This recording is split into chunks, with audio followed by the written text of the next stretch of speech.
Hi, I am Sarah Quick. I play the violin and I often play violin on a church worship team, and I kind of want to talk to you about how I prepare for that.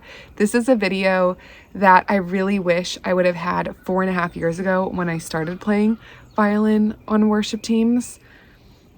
So I'm making it now. Past Sarah, this is for you. You're welcome. So one of the very first things that you're going to need to know is how to get your music. I go on, we've got this app called Planning Center.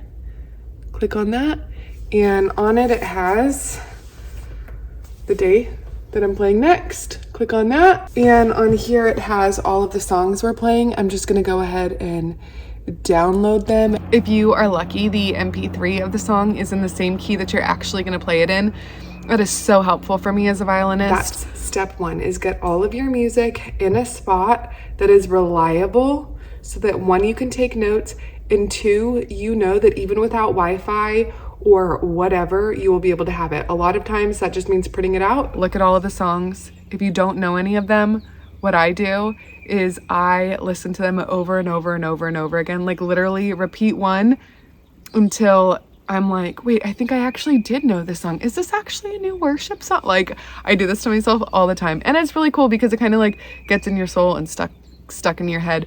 But it's really nice because by the time you go to rehearsal, you are not like a deer in the headlights. That's not a place I like to be. This is my new electric violin, and this is my grandpa's violin. It's over 100 years old. I've been playing this because it's new and I need more practice with it, but it does not sound as good. What you want to do before rehearsal is that you want to get familiar with the songs, but you also want to stay really flexible because a lot can change in rehearsal. I go through all of the music, I listen to it all, I play it. I normally make notes. Am I going to be playing like long drawn out music? Am I going to be playing like a melody or a harmony? All of that gets loosely kind of written on my music. At rehearsal, a lot of times in both of the churches I played at, there's two different rehearsals. There's a vocal rehearsal that rehearses right before the band rehearsal. I'm here and I'm the only one here, but I don't know that I'm the only one here because there's a lot of corners, so I'm whispering.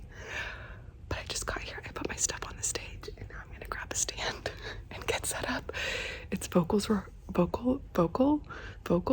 It's vocal rehearsal first, so I don't technically need to be here for another hour, but I think it's important to get here and listen to vocals as a violinist. So I know I'm technically in the band, but I play violin. It's a like single note instrument. Basically, you play one note at a time, and that's the same with vocalists. I find it really helpful to go and listen to what the vocalists are doing. I can listen to it all on Planning Center at the church I go to now. They have everything in there, and it is so nice and so convenient. But I like to go, I like to listen.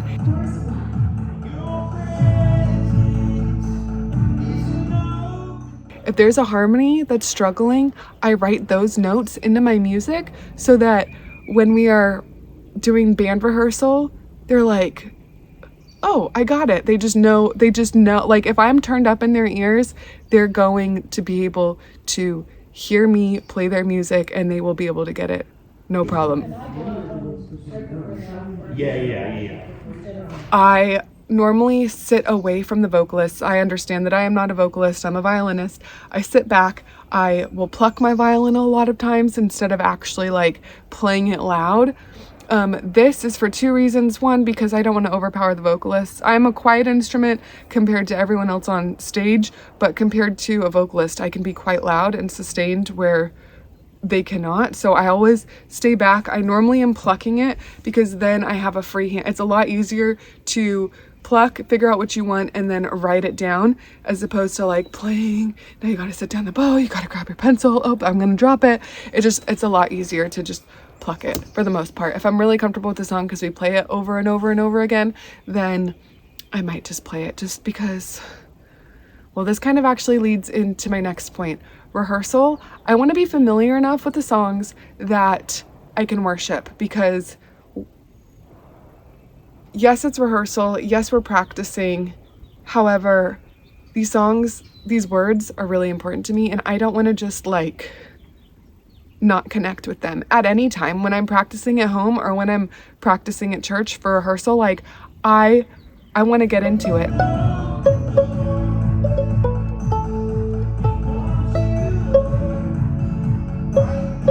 during rehearsal, if I can take myself out of standing on my feet and holding my violin up to my shoulder and figuring out where my fingers go, if I can close my eyes even for half of a verse and just worship God and connect to him where I'm at, like, I think that that's extremely valuable, especially going into Sunday morning. Okay, so I just did vocals. I'm totally hiding.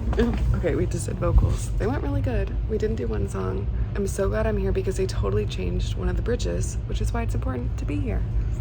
I'm gonna get my pack. So organized. This thingy. And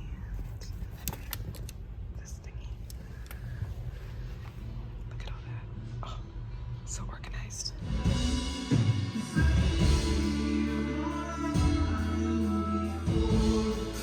Rehearsal is over and I am home. It went really fast. I got home a little after 8 o'clock, which is like unheard of. I feel really, really good about Sunday, which is a really great feeling because it used to be where Tuesdays I would feel like, thank goodness there's a God because we're really gonna need him on Sunday. I mean, I obviously still feel that way, but it's not because I feel confused and unprepared. So now that rehearsal is over, I have so many good notes on my music and I know exactly what I'm going to play. The church I go to now records rehearsal. Another reason why I want to make sure that I'm familiar with the songs for rehearsal, they record it so then I can listen and practice to my friends and the band that I'm actually going to be playing with on Sunday morning. I can actually practice with them, which is really cool. I try to run through the worship set at least once a day. If I'm really busy, then I might just do like verse chorus, but I try to do the whole thing all the way through. I put it on my HomePod. I turn the volume way up. I apologize to everyone in the house. It's gonna be loud. I'm sorry. This is another chance where I can connect with the music and connect with God and just worship my heart out. I was trying so hard to record what I'm gonna do, but it's not letting me. I need to play the music through my phone, use my iPad for the music, so I just play through them all. I play through them all. I play the song loud on my iPad, I pull up the music, I play it like I'm gonna play it on Sunday morning, except I'm sitting down instead of standing up and I'm not plugged in. I'm playing my grandpa's violin because I just love it and it sounds better than the other one. By the time I play on Sunday, I don't want to be thinking about anything except God and the people in front of me. People above me and the people in front of me. That's what I want to think about. Deep and wide. And practice every single day. I'm going to run through the song. I'm going to do the same thing on Thursday. I'm going to do the same thing on Friday. I'm going to do the same thing on Saturday. And then I'm going to do the same thing on Sunday. 4 times. Saturday, Friday are all about self-care for me. Drink tons of water. No one I know sleeps good on Saturday night going into Sunday morning if they're in the worship team. I don't know if it's like the anticipation of going up there and doing that or if it's like the devil. I don't know what it is, but take care of yourself. You're probably not going to sleep very good. The least you can do is just don't drink alcohol and drink lots of water instead. Live in water because you're going to need it. It's loud. You got the headphones in, you get up early, your routine's off, like do as much as you can beforehand to make sure that you have as few distractions as possible on Sunday morning. It is Saturday night. I've got the laundry going still and I have to practice one more time and I need to take a shower and wash my hair, and I have some friends playing at a brewery down the street, like from the worship band, and I want to go see them, but I'm also tired and I have so much to do. So that's where I'm at right now. All right, this is something that we don't do, and I really wish that we did. The first church that I was on the worship team at did a really good job of this. We had this one lady who was frequently on the team. She had like an open house on Sunday after church. We did have a night service, so we would do like our morning services. Everyone would go home and take naps, and then we would go back for the night service. After the night service, she had an open house. Literally anyone could come anyone could come. You could invite people. You want to go home, pick up your family, that's totally cool. She would have normally a bonfire every time, games out. A lot of times it honestly just turned into like this afterglow session of one of the musicians wouldn't be able to resist and they'd pick up the guitar and the singers would sing and the guitar and like, oh, it was so good. It was so good. We don't have anything like that. I see these people on Tuesday and again on Sunday morning, and if I don't play on the worship team every week, which I don't because I need that time in the seats to worship God, not to facilitate worship. It is a totally different experience. I need to sit there and listen to the message as opposed to like listening to it 3 times backstage waiting for my cue to go back on stage. It's totally different. I wish there was more connection in the week. If people make a prayer request on Tuesday, Sunday morning, we're busy. There's a lot more people. We've got things to do. Sometimes I just miss it. If there's an announcement one week that I'm not playing, I don't get it. And I wish that there was like, even just like a Facebook group would be awesome. That being said, I don't want to just complain about things. I normally do try to like text people on my team. If I know they're sick, I try to offer and see if I can help them. If they have babies, I try to go bring them food and all of the things. So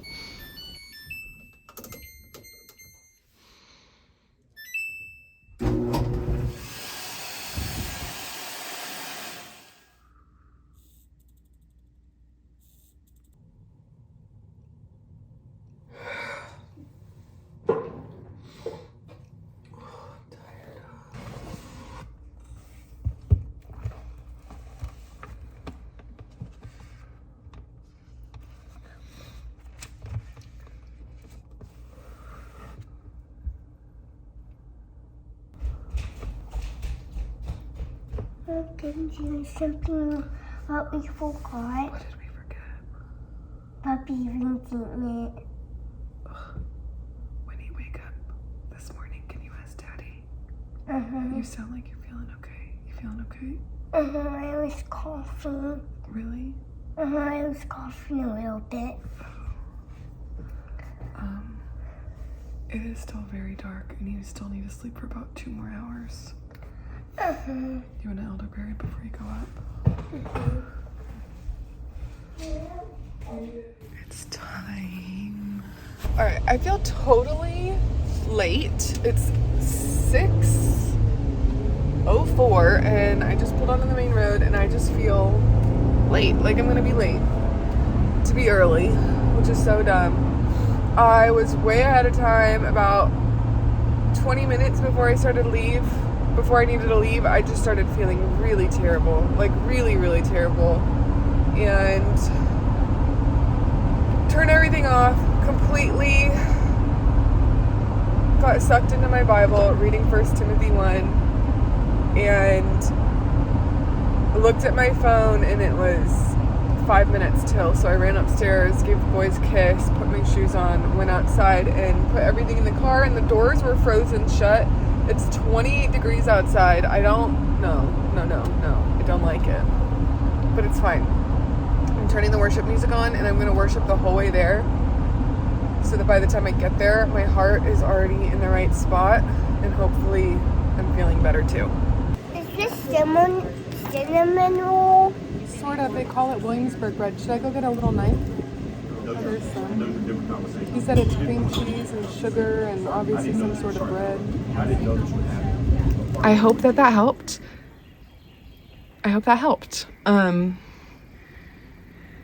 Man, once they count down and church starts and the lights go up and it's time to worship, everything that you do in preparation, you find that it's really worth it. Here we go.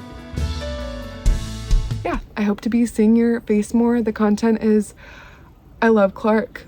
He's definitely going to be in this channel a lot. These are definitely going to be family videos, but I want to make them a little bit more personal to me. He's going to get older and he's going to be like, Mom, don't put me on the internet, and that's fine. He loves it right now. He's like, comes down in the wackiest outfits and he's like, take my picture and put it on Instagram, and that's fine. And I love that and I'll keep doing that, but that's going to come to an end. And there are some things that I just want to remember for me. This video is for my past self, but it's also for my future self too. So that's kind of the mindset I go into with a lot of these videos, is like something for my future self. But I've rambled for like 20 minutes, so thank you for being here very much, and I'll see you in the next one.